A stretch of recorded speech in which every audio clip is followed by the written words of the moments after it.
Have a big 20th birthday. Yes, we're really excited about that. Time goes pretty quickly. It just seems like yesterday we were building this site, and you know, there was a lot of construction and a lot of activity and a lot of energy put forth to get this thing built as quickly as we did back in the winter of 2004 and the spring of 2005 to get the place open in August of 2005. That was an action-packed summer.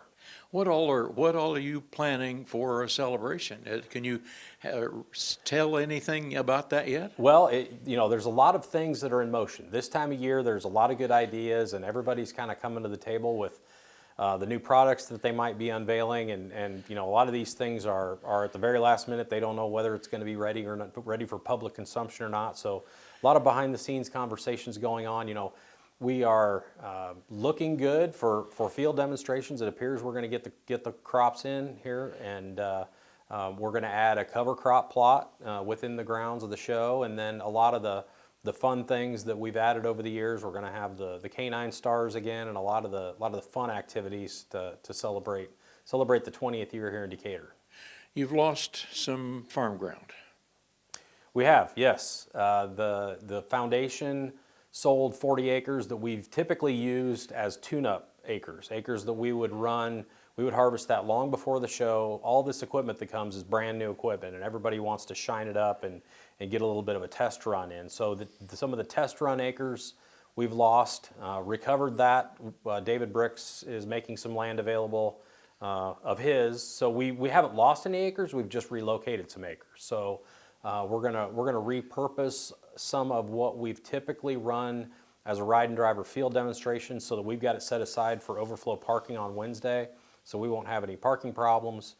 So in terms of show operations, we really haven't lost anything. It's just a bit of a reorganization. What other changes can people expect?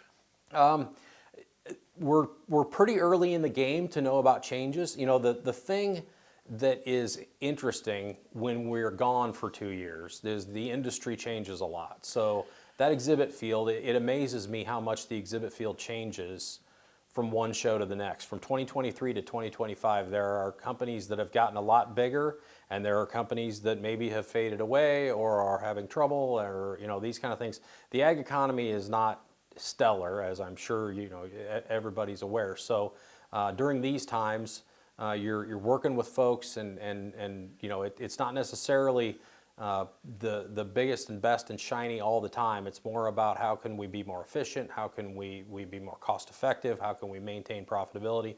Those are the kind of conversations that not only the farmers are having, but our exhibiting companies are having as well.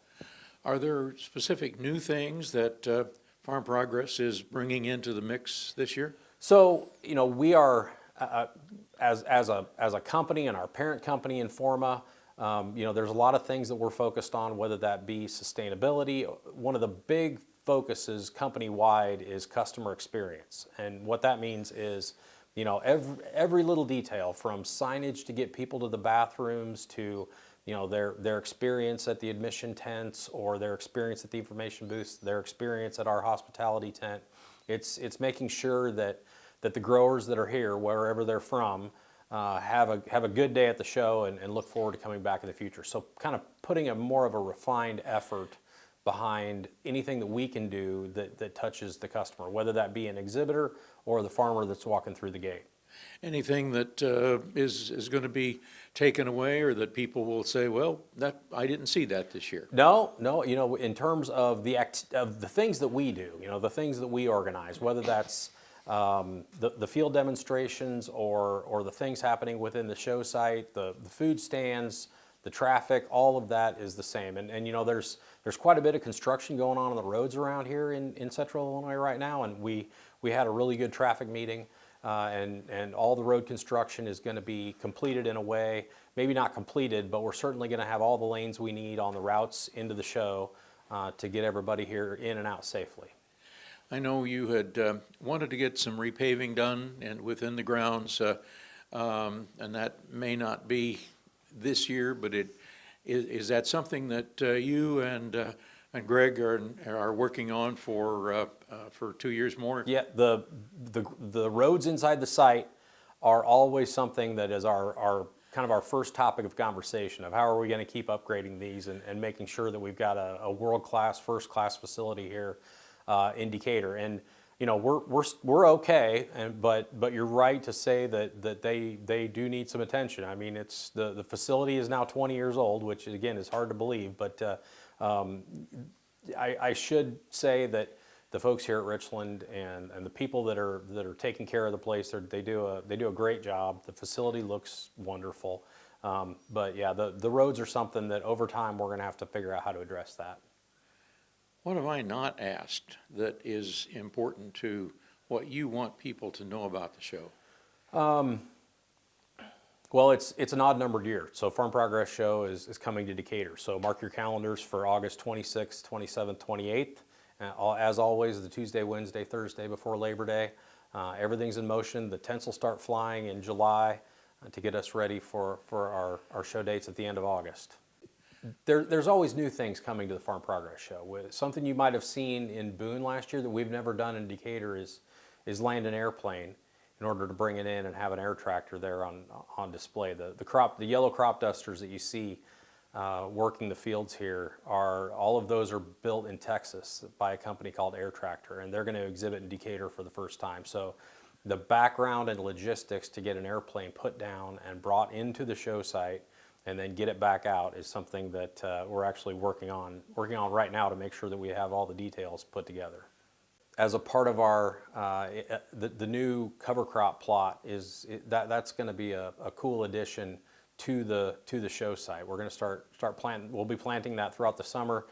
David Bricks is going to help us out and get the ground prepped and help get that seeded. We've got a great partnership from a company in Nebraska that we've worked with before. So look forward to actually having plots that folks can walk through if they've got questions about the different potential cover crops here in central Illinois.